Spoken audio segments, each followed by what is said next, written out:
Okay, before we get all excited and start putting engines and things, you'll notice my custom master cylinder here has a new kind of quick disconnect on it.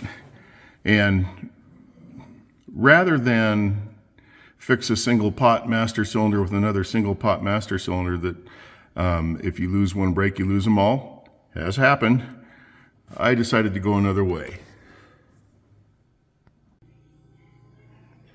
Yep. Got online with these guys. Got myself a dual kit. Some lines and fittings and all the stuff needed. So we'll get that set up and put in before we go on to the bigger and heavier things. Well, how do we go about doing this?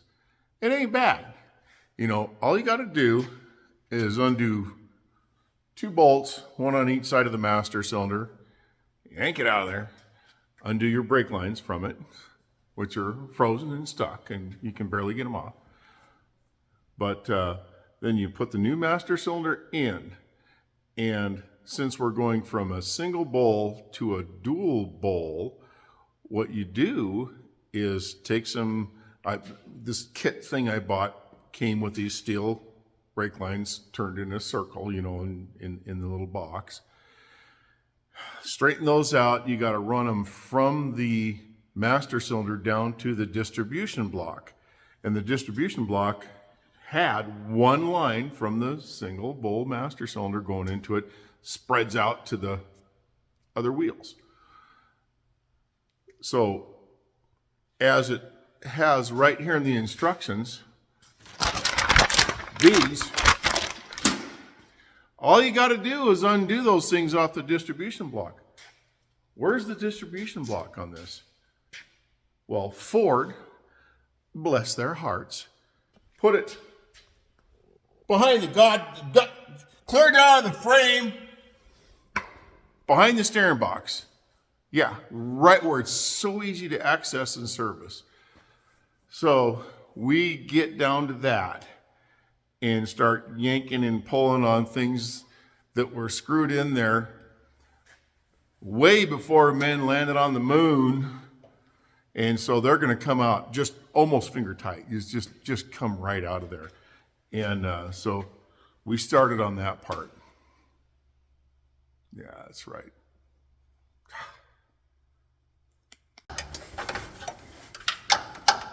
Get off of there.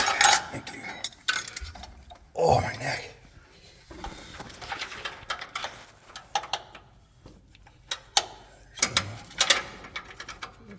A good bite spot. What a dumb place for a junction block. Mm-hmm.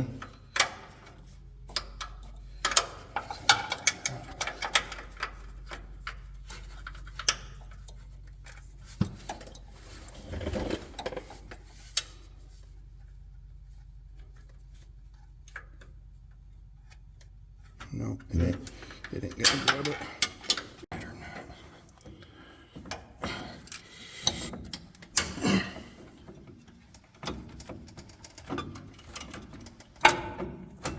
You fucker.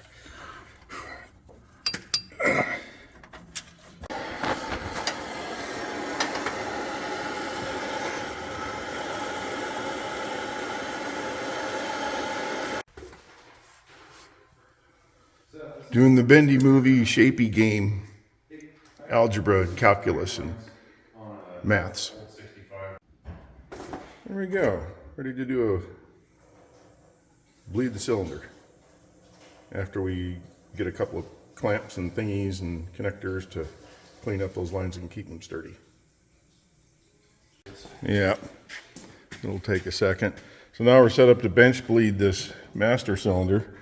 You push on the brake pedal, fluid comes out, right back into the reservoir, gets all the air out of all of this stuff here. So brakes are going to be ready to go when you go. Okay, I'm holding on to them. Go ahead. Yep.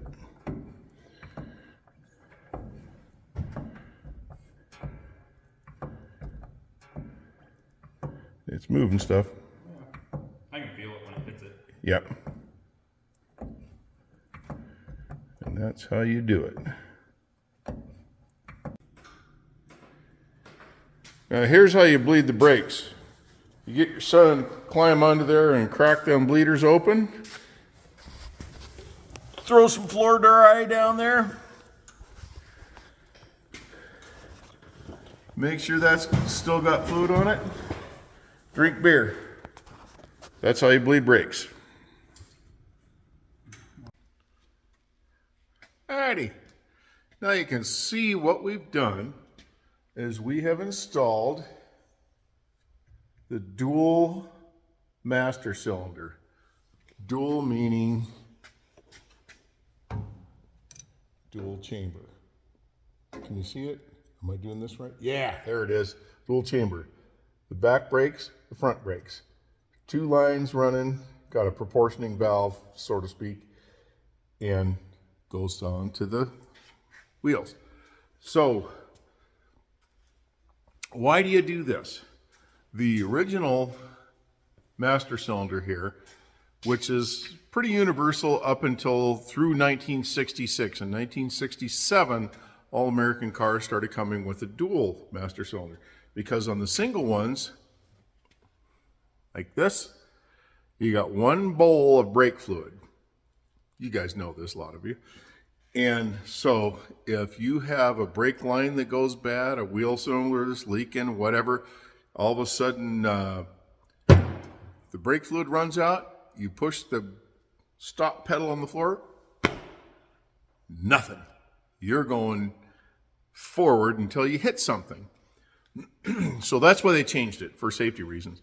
And so when this thing went bad and my fitting broke and that, you know, I was like, well, you know what was happening? I went to the dump, the landfill, transfer station, whatever you call them now, up the road a ways.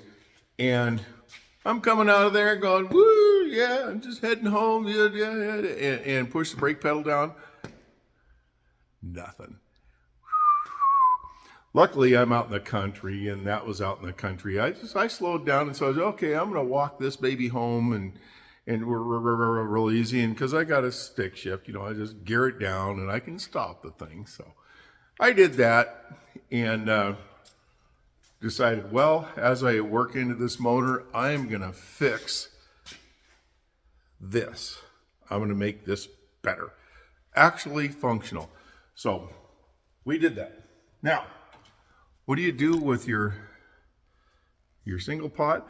Since this is, you know, this thing's 60 years old. This is it's like an artifact. It's a remnant, American automotive history. You know, I could maybe get something for it on eBay, do something cool with it, turn it in for a core charge. Maybe I'll get $5 back on a core charge. So I can do, you know, anything. Yeah, that's what I'm doing. Fucking thing. Alrighty then. Now that we've got that little task accomplished, we can get back to the main event, which is, stabbing that big old lump of beauty right back down into the truck. And I think I'll start that pretty quick. Got the hoist here. Yeah, tomorrow's Monday. We're going to get on it. I've got to get it off the stand with the hoist, do the flywheel, clutch, and that stuff behind it. Then just back it up, down in there, start trying to figure out what next is going to go bad. There'll be something. Yeah, there'll be something.